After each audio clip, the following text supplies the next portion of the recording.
Introducing the very first Pitzmann watch, a gorgeous classic pocket watch inspired design from Korea. Now, be honest, how often do you hear about a Korean watch brand?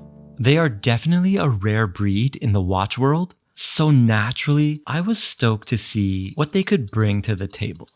But creating your own microbrand is an expensive and risky endeavor, so instead of giving us maybe a more unique Korean flavor, we got a safer, more tried and true classic. While maybe a little bit disappointing, is a smart move for Pitzmann to get their foot in the door and launch the company properly. But don't worry, the Pitzmann 2, which we'll check out in a future video, is where the true Korean flair shines through. So make sure you're subscribed to catch that future video. But for now, let's focus on the first Pitzmann. The case is simple and completely high polished, but there are a few interesting details that we should take note of. For example, the lugs. They are thick, taper down aggressively, and while they do look sharp, they are soft to the touch. And that's because there's a subtle chamfer on the top and bottom of the lugs that is so well done you might miss it at first. And when we move up to the bezel, it's a unique double-stepped bezel design that sets the Pitzmann apart and gives it some character. Now let's do those dimensions. I got 39mm in diameter and a secret measurement of 34.5. And I got a thickness of 11.9, including that boxed sapphire, and there are no drilled lugs and a lug-to-lug of 46.5. Alright, so we have a crowd-pleasing size that I think wears true to size. But you guys be the judge on the wrist shots and tell me how you think it wears on my 6.7-inch wrist. Now, I'm a big fan of enamel dials. They're just special and they require a tremendous amount of skill and craftsmanship to achieve their incredible looks. Traditional enameling involves using glass powder that is fired in a kiln at very high temperatures. This process is repeated multiple times to build depth and create a rich finish. It takes years of experience to master, and the process itself is quite expensive. So Pitzmann found a clever alternative.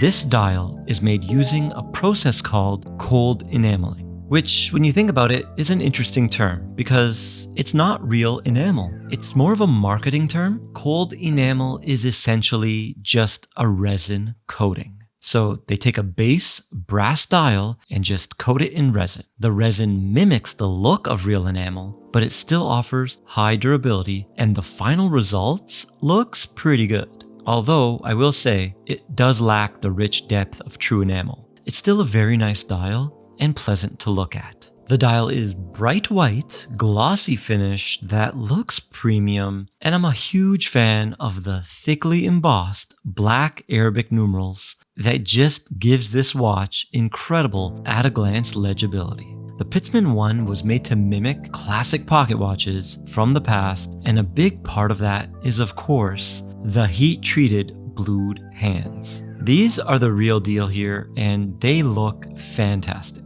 At the 6 o'clock position, you'll find a small second subdial with a classic railroad-style hash marks. I'm loving the clean, overall minimalistic design that this watch provides. Okay, we're gonna move on now to the strap. It came with this caramel-colored cowhide that feels great in the hand. It's got a granular texture, which gives it a durable feel, but it remains soft and comfortable on the wrist. It also features quick-release spring bars and a signed Pitzmann buckle. Quality-wise, I'm going to say it's superior to the genuine leather you'll find on most other brands, but a little bit lower than, say, a Vario strap. Hopefully that helps you gauge the quality. Okay, so now, the Pitzmann can be worn as a dress watch or a daily all-arounder. It's very capable with that sapphire crystal and a respectable 100 meters of water resistance. The crown has a coin edge grip and it's a push-pull crown that is signed with the Pitzmann logo. Flipping the watch over was a little bit of a disappointment for me because we just have a simple, high-polished case back. And for a watch like this, I think I would have preferred to see a display case back, because this watch has a good-looking Swiss movement inside. the Pitzmann is powered by the Swiss-made Sellita SW261. It's a 28.8 VPH hack hand-winding automatic. It's got 31 joules, so 5 above the base SW200, but it does have the same 38 hours of power reserve. Pitzmann have also gone the extra mile because this movement ships with a date. So they remove the date and the ghost position with a 2-position setting lever. That is very much appreciated. I love when companies do this. I'm not a fan of ghost positions. Okay, so you're a fan of the watch and maybe the brand. Now you're thinking, hey, what's the price? Well, this one comes in right under $1,000, $999 USD on the strap, or $1,049 on the bracelet. I'm gonna say, I think the bracelet and the strap should come together at the $999 price point. But let me hear what your thoughts are on this watch in the comment section, and I'll see you in the next one.